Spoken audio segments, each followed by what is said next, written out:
SNP, led by Nicola Sturgeon, have been hyperventilating about why the Prime Minister must be undemocratically deposed as a consequence of the media's Partygate campaign. So, of course, when scheming Sturgeon was caught breaking her own COVID rules unmasked in a busy barber shop, she displayed the same, quote, basic decency she has so vociferously demanded from Boris Johnson and resigned, right?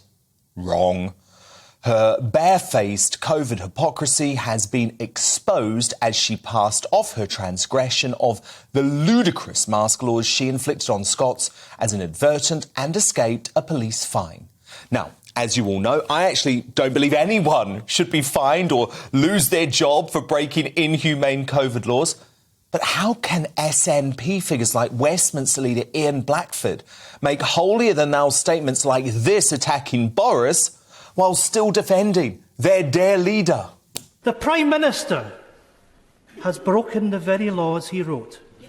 To try and argue that he did not know he had broken his own laws would be laughable if it wasn't so serious. A law-breaking Prime Minister. Just dwell on this. A Prime Minister who has broken the law. I mean, the hypocrisy, truly astounding. I wrote a column on this today for the Mail Online and said unless she is prepared to resign for her COVID law break, scheming Sturgeon's demand for Boris to quit is nothing more than laughable political posturing and should be roundly ignored. But what do you think? Should Sturgeon resign for her COVID law breach, given she has called on Boris to go for the same thing? Send me your thoughts to Dan at gbnews.uk or tweet at gbnews. You can vote in our poll while you're there, and I'll bring you those results very shortly.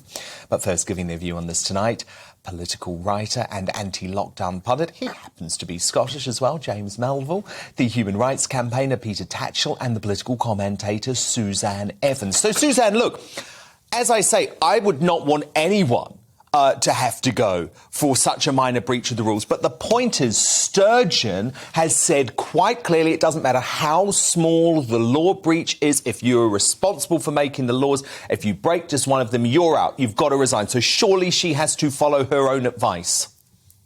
Yeah, I absolutely agree with you, Jan. Nicola Sturgeon was one of the most lockdown extremists that we've had in this country. I mean, Mark Drakeford in Wales, I think, ran her a very close second. But let's be honest, she was absolutely draconian about these lockdown laws. And it's not the first time that she's broken her own rules. She broke them back at a funeral in December 2020 when she didn't wear a mask. She broke them again in February 2021 when she went maskless at a party at a village hall.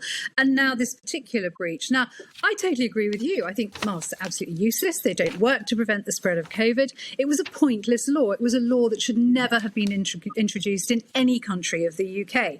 But the fact is, Nicola Sturgeon introduced it, hammered it home harder than most, and now has the hypocrisy to turn around and say, well, Boris should resign for effectively a party that he didn't know was going to happen by all accounts. But she, for the third breach of the rules, so effectively the third time the police have come round to Holyrood and knocked on her door, she's saying, no, I've done nothing wrong. I'm terribly sorry. It was a dreadful mistake. I'm sorry. It doesn't wash.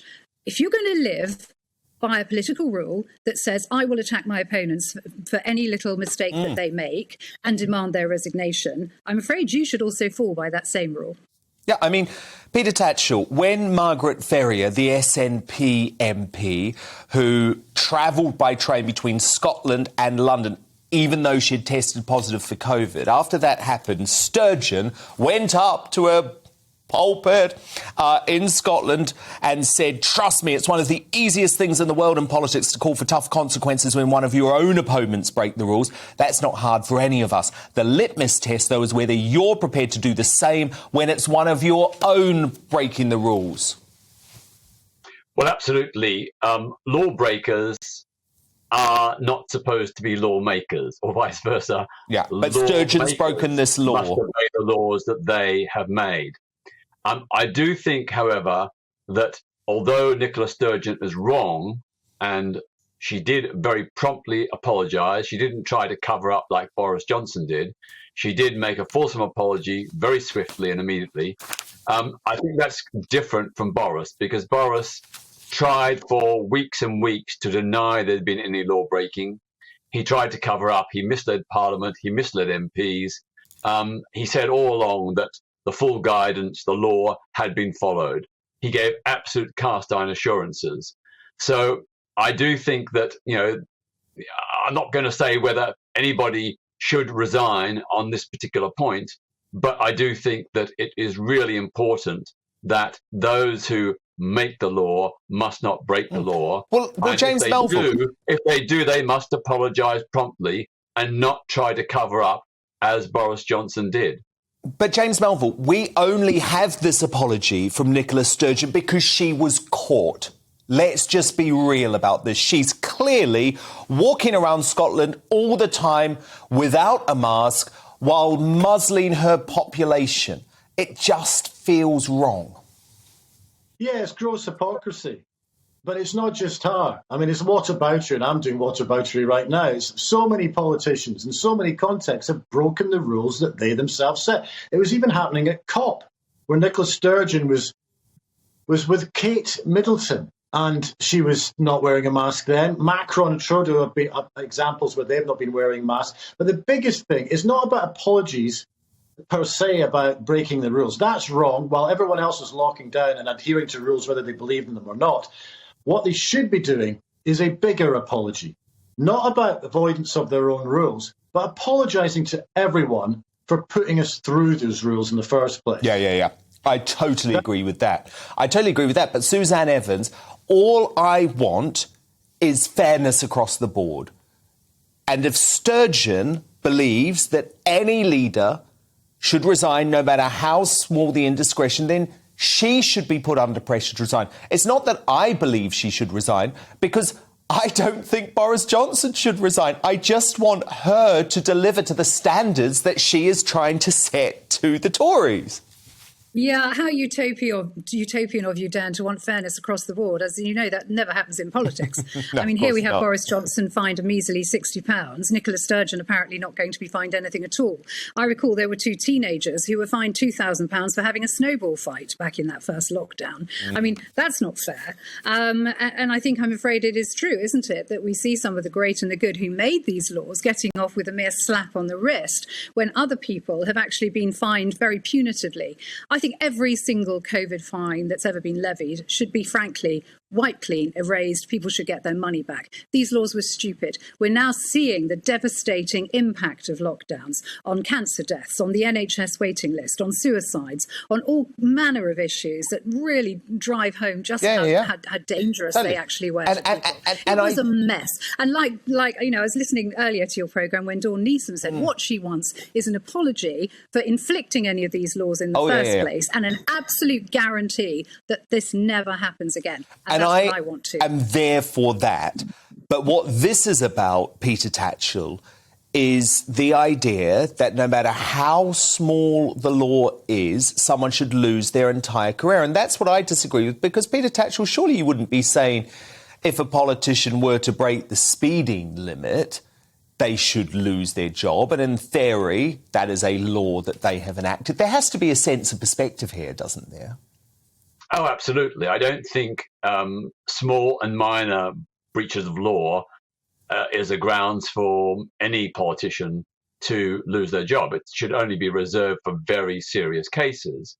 I'm not sure that Nicola Sturgeon actually said that Boris or others should lose their job over the smallest breaches. I don't think she actually said that. She said, she did. She said Boris Johnson must resign. The basic values of integrity and decency essential to the proper working of any parliamentary democracy demand that he go. She said it was actually just basic decency for Boris to quit. I think it was also in connection with his repeated denials, his dishonest representation to Parliament, his misleading of the public. I think that's what really made it bad for Boris. Although James Melville, that'd be one thing. But actually, his persistent denial and evasion and refusal initially to apologise. But James Melville, he says he didn't realise he was breaking the law. Well, Boris said today it was an unreserved apology. It wasn't. It was a reserved apology. He caveated it with saying, oh, basically, I was doing lots of meetings and I was far too busy, and we were kind of alluding to the fact that he was above it all because he's Boris Johnson. Now, this is the problem. It's not just Johnson, it's all of them. Highfalutin politicians who think that they can basically set rules that we plebs have to adhere to. Meanwhile, they do not adhere to the rules themselves. Meanwhile, as Suzanne pointed out, we've gone through 2 years of businesses closing, schools closing, spikes in mental health, huge collateral damages in terms of just the national confidence in this country, where people have just been trying to do the right thing, whether they believed in the restrictions and lockdowns or not. And we're sick and tired of our politicians still scoring points of each other about who broke what law. Good point.